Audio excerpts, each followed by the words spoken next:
नमस्ते साथियों, एक बार फिर से आप सबका स्वागत है। आज की इस वीडियो में हम उत्तल दर्पण द्वारा बनने वाले प्रतिबिंब की स्थिति, प्रकृति तथा उसके आकार के बारे में जानेंगे और उसके साथ साथ उसका किरण आरेख भी बनाएंगे। तो चलिए दोस्तों, शुरू करते हैं।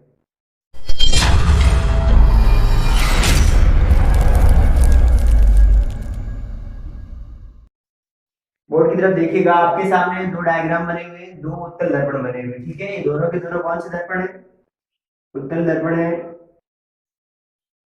मैं इस तरफ इनकी पॉलिश कर देता हूँ, तो ये कौन से दर्पण बन जाएंगे? उत्तल दर्पण।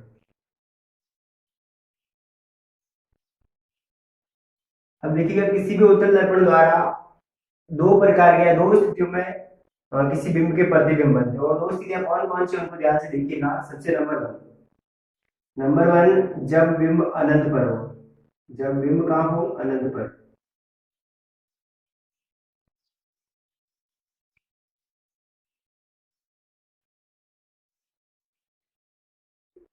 ठीक है, पहली स्थिति बोलते हैं कि जब बिंब अनंत पर हो तब प्रतिबिंब कहाँ बनेगा। तो इसको ध्यान से देखिएगा। अपन बिंब को मान लेते हैं कि बिंब कहाँ पर है?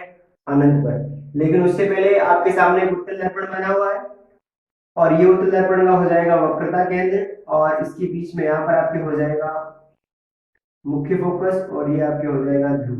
ठीक है, इसे अपन पी से लिखते हैं। और ये काल्पनिक रेखा कौन सी रेखा बन जाएगी? आपकी मुख्य अक्ष।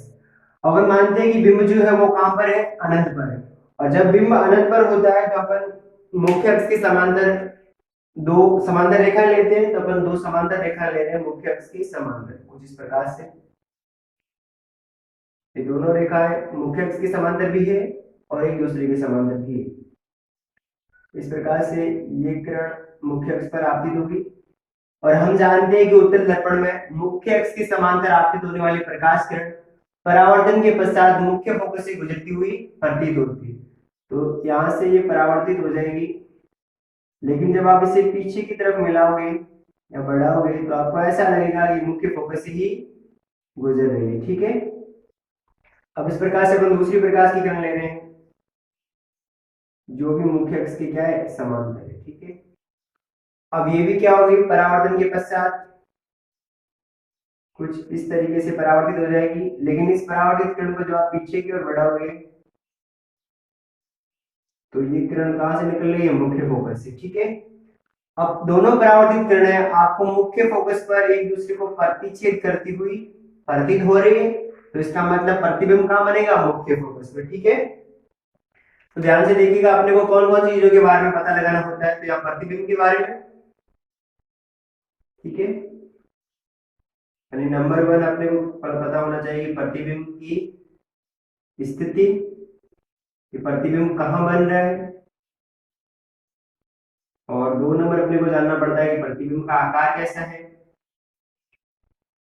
और तीन नंबर अपने को पता होना चाहिए प्रतिबिंब की प्रकृति कैसी है। ठीक है, तो ध्यान से देखो, सबसे पहले प्रतिबिंब की स्थिति कहाँ है? प्रतिबिंब बन कहाँ रहा है? स्थिति का मतलब प्रतिबिंब बन कहाँ रहा है। तो प्रतिबिंब कहाँ बन रहा है? मुख्य फोकस पर। कहाँ बन रहा है? एफ पर। ठीक है, तो मैं लिख रहा हूँ एफ। उसके बाद इसका आकार कैसा है? तो इसका आकार बहुत ही छोटा है, बिंदुवत आकार है कि नहीं? बिंदु के जैसा। तो अपन क्या लिखेंगे? बिंदुवत।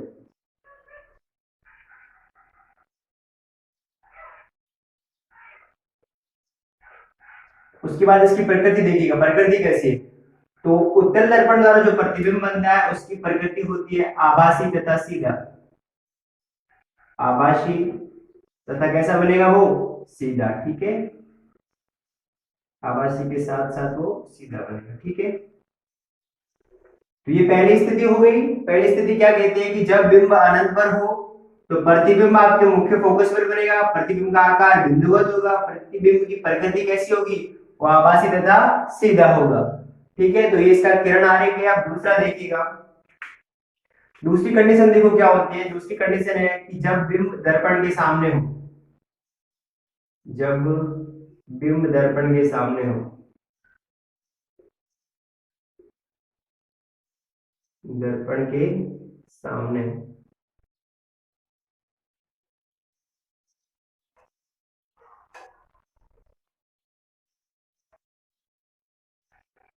जब बिंब दर्पण के सामने हो तो यहाँ पे अपने को किस किस चीज के बारे में पता होना चाहिए? एक तो स्थिति के बारे में, दूसरा आकार के बारे में, और तीसरा आपके प्रकृति के बारे में। ठीक है, ये तीनों किसके बारे में है? प्रतिबिंब के बारे में। ठीक है, तो ध्यान दीजिएगा। अब देखो, अब अपन कहाँ ले रहे हैं? बिंब को रख रहे हैं दर्पण के सामने। दर्पण के सामने आप कहीं पर भी बिंब को रख दीजिए। जैसे मान लेंगे कि मैंने दर्पण के सामने कुछ इस प्रकार से यहाँ पर एक बिंब बना लिया। ठीक है, उससे पहले ये आपके होगा वक्रता केंद्र सी, और यहाँ पर होगा आपके मुख्य फोकस एफ, और यहाँ पर आपके होगा ध्रुव पी। ठीक है, तो यहां से भी वापस प्रकाश की दो किरणें लेंगे। एक किरण को मान लीजिए कि मैं मुख्य अक्ष के समांतर ले रहा हूं। पहली किरण जो मुख्य अक्ष के समांतर है, और मुख्य अक्ष के समांतर प्रकाश की किरण जो होती है वो परावर्तन के पश्चात कुछ इस तरीके से परावर्तित हो जाएगी। लेकिन जब आप इसी किरण को पीछे की ओर बढ़ाओगे तो आपको ऐसा लगेगा कि किरण जो है वो मुख्य फोकस से गुजर रही है। कहां से गुजर रही है? मुख्य फोकस से। और मुख्य फोकस को कुछ यहां पर बना लेते हैं। ठीक है, तो पहली प्रकाश की किरण यहां से निकल गई। अब दूसरी प्रकाश की किरण लीजिएगा। दूसरी प्रकाश की किरण अपन लेते हैं ध्रुव पर। ठीक है, ध्रुव पर आपतित हो रही प्रकाश की किरण, और ध्रुव पर आपतित होने के पश्चात वो परावर्तन के नियम का पालन करते हुए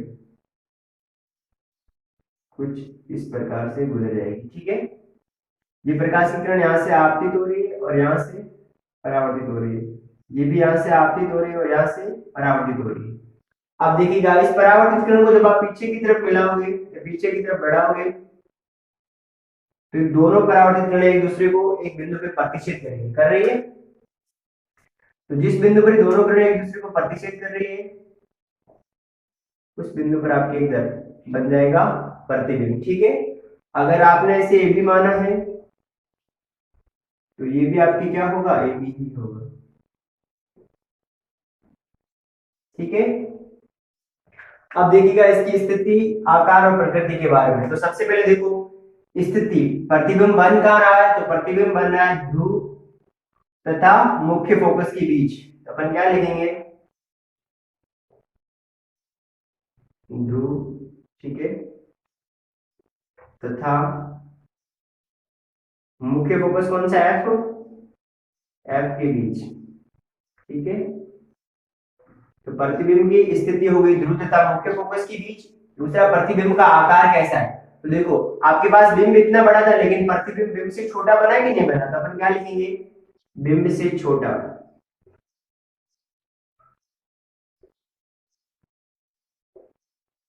बिंब से छोटा।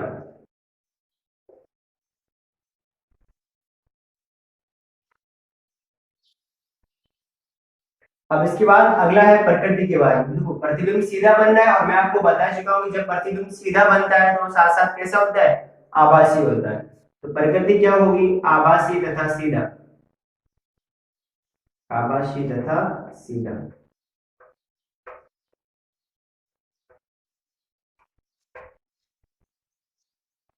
तो ये उत्तल दर्पण द्वारा प्रतिबिंब बनने की दूसरी स्थिति है कि जब बिंब को दर्पण के सामने रखा जाता है तो उसका किरणारेख कुछ इस प्रकार से बनेगा। प्रतिबिंब की स्थिति जो है वो ध्रुव तथा मुख्य फोकस के बीच होगी। प्रतिबिंब का आकार बिंब से छोटा होगा। प्रतिबिंब की प्रकृति जो है वो आभासी तथा सीधा होगा। ठीक है, तो आशा करता हूँ आपको ये समझ में आया होगा। अगर समझ में आया तो प्लीज लाइक, शेयर और सब्सक्राइब कीजिए। मिलते हैं अगली वीडियो में, तब तक के लिए धन्यवाद। जय हिंद।